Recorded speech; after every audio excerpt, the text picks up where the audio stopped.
The Talmud is a compilation of literature composed by the rabbis. It is the second most important book to the Jews.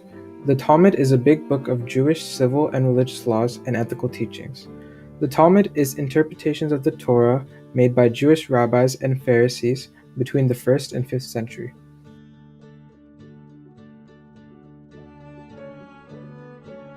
The Ten Commandments were summarized in the Talmud as everyday laws the Jewish people had to strictly obey. There are a lot of details on what is good and what is bad. The Talmud speaks about punishments for the bad and rewards for the good deeds.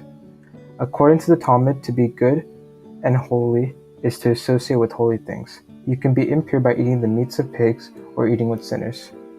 The purpose of the Talmud was to show that everyone is created in the divine image of God, so we must live up to our standards. The story of how the Talmud came to be. On top of Mount Sinai, Moses was said to receive three things: the written Torah, the Ten Commandments, and the oral Torah, which is also known as the Halakha. The Halakha contains ways to apply the Ten Commandments from the Torah.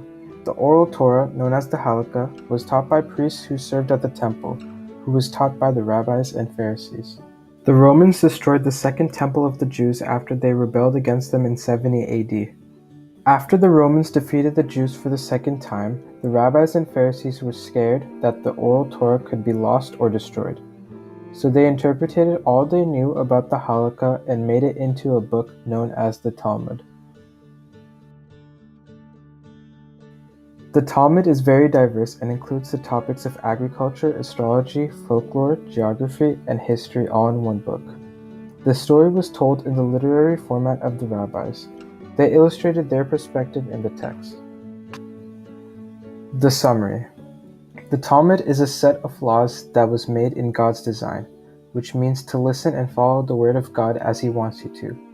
The Halakha is an oral tradition that was written down to the Talmud by the Jewish people so that their religion could still be practiced today.